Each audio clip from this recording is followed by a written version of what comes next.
Welcome to Note Kiya Jai, and I am Dwij Nandwani, your host. Well, this segment is called Insight, where I'll be sharing my views, my insights, and my observations with you, which might help you optimize your life. Well, I was very excited to share this episode with you because ever since the lockdown happened, a lot of people have been feeling lonely. A lot of them feel stagnated and stuck in their lives. So, I have brought you three ways to become active post pandemic. Now, you must have noticed this pandemic has brought a lot of cultural scape changes around you, a lot of changes in your work life, a lot of changes into your day to day life as well, a lot of changes in your relationships. Now, turns out that because of this pandemic, a lot of people were stuck in their houses. A lot of people were stuck with their families and they felt that they are going nowhere and they felt, in a way, stagnant. Now, being stagnant actually roots out of boredom and loneliness. A great person once said that you can be around people, but you can still feel lonely. And that is the worst kind of loneliness. To be honest, the root cause of loneliness is boredom, and boredom roots out of lack of motion. Now, as soon as your life becomes stagnant and you're not moving anywhere mentally, physically, emotionally, you feel alone, you feel bored. Now, if you look at the scenario right now, there's a beautiful quote by Albert Einstein. He said that life is like a bicycle. To keep your balance, you must keep moving. Motion becomes necessary in your life to make sure that you keep progressing and keep growing.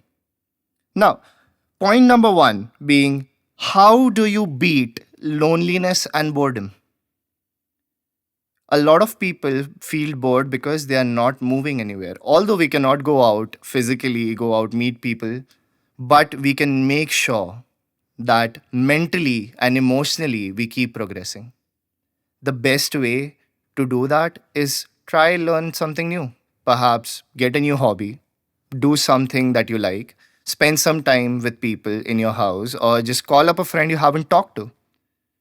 Now, loneliness can be dealt with by learning a new skill. A lot of people during this lockdown, a lot of my friends took up online courses and a lot of things that they learned, and now they are like progressing in that particular field of work. If you look at it, if you feel stuck, the best way to deal with it is learning. So, point one being, progress beats loneliness. Because when you are moving, when you are in motion, when you keep yourself mentally and physically active, you can beat loneliness, you can beat boredom, and that provides you insight to grow. So, now a second problem that arises from the same source is lack of expression. A lot of people feel they are at their best when they are around people. A lot of people feel that they are their best when they are alone. So you can find out which part of you feels that it just feels most like yourself. You should be able to find out what feels you, what feels yourself. The best way to express is when you express to yourself first. Let that sink in for a minute. If you think we are so focused on showing other people about ourselves that we forget that the person every day you would have to face is you. You would want to go back every day, look into the mirror, and if you are unable to face yourself and tell yourself that I made some progress, I felt active, I felt alive this day, you might end up a lost cause. And it's hard. I mean, sometimes keeping yourself motivated every day and keeping yourself active every day is tough. And that's what we shy away from and do not express. ऐसा कितनी बार होता है that आपको लगेगा कि आप अपने आप से झूठ बोल रहे हैं. You keep lying to yourself one way or other. Perhaps making excuses, perhaps assuming scenarios, perhaps feeling as if you are unable to express your true feelings to someone, because these things root out of the fact that you are not expressing things to yourself. You should be able to express yourself to yourself openly, as if, just like we talk about best friends, you have a friend that you have known for a very long time. आप उनसे जब भी मिलते हैं आपको ऐसा लगता है that this person practically knows everything about me. So think of the fact that the one person that you have spent your whole life with is you. Then why do we lie to ourselves? Why can't we express our true feelings, our true um, emotions to ourselves? We try to give ourselves excuses, thinking that शायद मैं इस तरीके से feel कर रहा हूँ, शायद मैं किसी और तरीके से फील कर रहा हूँ, because we cannot identify exactly what we feel. The best way to, put this into practice is journaling. I always tell this to people, and this is a very beautiful habit. Try to write down what do you feel during the day, not what you do, not what you plan to do, not what you have done, but what do you feel? What emotions passed your consciousness throughout the day? And I want you to identify what those emotions are. Now, you must be thinking, Dwij, I cannot write. My handwriting's bad. I cannot maintain a book. Every time I try to, I cannot just keep it in a place and it's not open. Then there is multiple ways to journal, right? So you can go with audio journals, video journals, or you can write them down. Perhaps just sit in front of a mirror and talk to yourself. I know it's awkward talking to yourself in a mirror, but hear me out. One thing that I have practiced a lot is keeping audio journals. So, what I do is I go through a day, I finish up my work. Every evening, I would sit down, take out your phone, any device that you can record something on, and just record what you felt, what emotions passed through your consciousness throughout the day. Now, once you do that, I want you to open that up next day morning and listen to it. Now, when you take a look at the psychological aspect of this activity, you will realize that when you hear yourself through a recording, this gives you a third person point of view on that scenario. So it's almost like talking to a friend. When you listen to yourself on that recording, you feel like you are talking to yourself, and then you can get a third person point of view on that particular activity. So you can identify your emotions clearly. So you must have noticed, जब भी आप दोस्तों से बात करते हो, you can identify कि okay, he feels this way, he should do this, and I know that.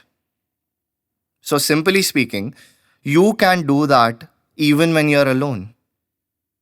So all you have to do is take an audio journal, record it, and listen to it the next day. And trust me, it works wonders. Within a couple of weeks, you might actually feel as if you are able to identify each and every emotion you have. You will know exactly how to act. And it's such a powerful thing to do. Now, apart from this, one thing being the third point, coming to the third point, one thing that becomes a issue in this pandemic is social connections. When you are alone, when you are stressed, you must have came across a lot of issues where your friends did not call you, or family members who you did not talk to for quite some time, and they checked on you. And perhaps you might not like them, but even then you picked up the call, you made sure they were okay, and you must have realized as soon as you got off the call, you felt happy, you felt grateful, you felt humbled, because somebody wanted to know if you were all right. Somebody made you feel you were an important part of their life. Gratitude can be such a strong feeling. It is so huge that if you are going through a tough time, if you are in a tough spot in life, just being grateful for what you have and the people around you can help you. The crazy part being that because of this pandemic, we came across a lot of people who were not involved in our life, but somehow it allowed us to care for them, to sympathize with them because we knew there is a greater issue out there that is affecting everyone.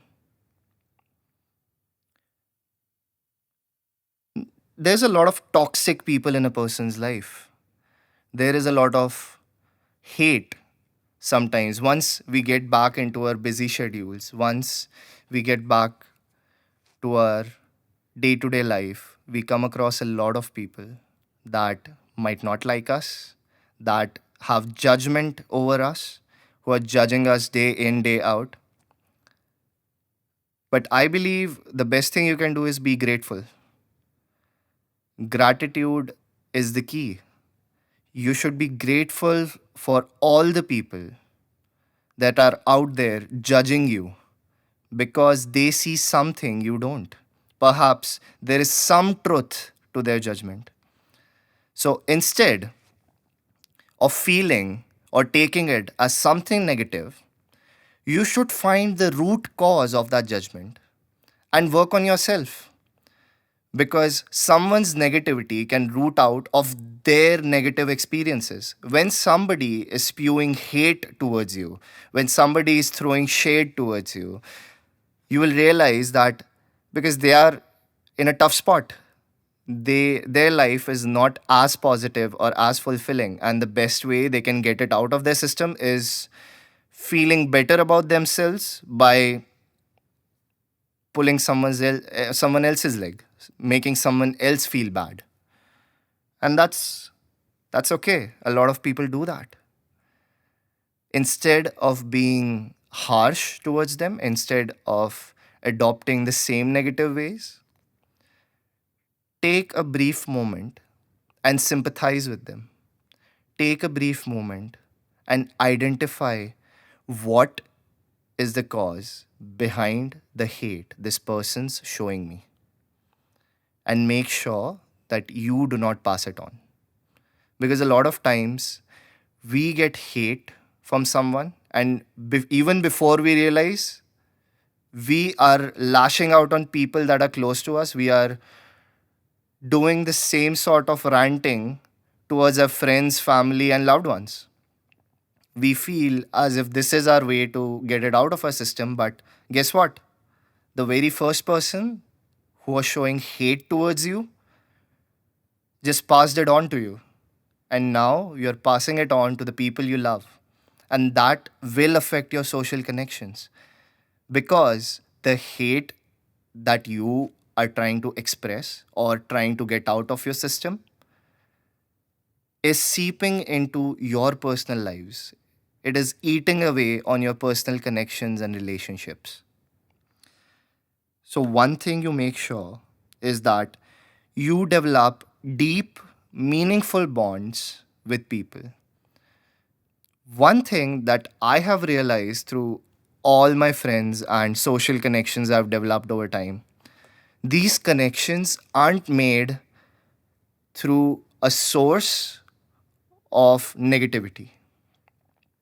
You cannot have shallow talk and expect a deep bond with someone. Deep, meaningful bonds can only be made with deep, meaningful conversations.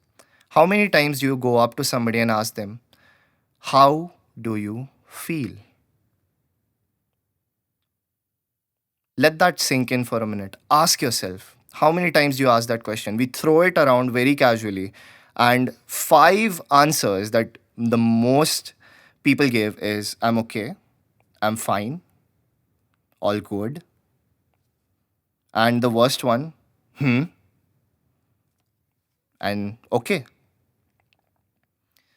If you realize that these are very shallow answers, because perhaps you aren't being open enough to the other person, and that becomes the reason they cannot reciprocate.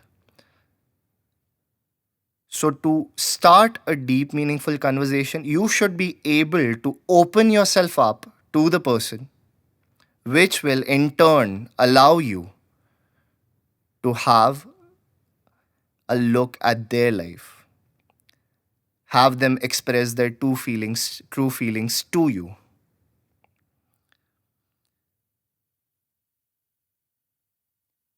Keeping that in mind, make sure you express your gratitude to the people around you.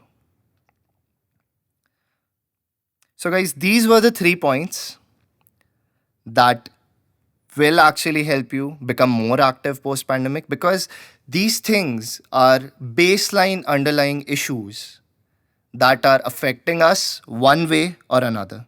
So, for a quick recap, first, learning beats loneliness. You get rid of loneliness, you get rid of boredom, and try to get into a progressive mentality. Second, express yourself as truly as possible. Third point, social connections. Deep, meaningful connections with people can only be developed over deep talk. I hope you are able to incorporate these tools and these tips into your life. And I hope this podcast and this episode brings some change into your life. And we'll stay in touch. I'll keep sharing content, I'll keep sharing tools and tips with you that I have gained through my insights. And this will be me for this podcast. I hope you enjoyed. Please share this over social media. Please tell people you're tuned in. Please share and subscribe to hashtag Note Kiya Jaye. And we'll meet next time.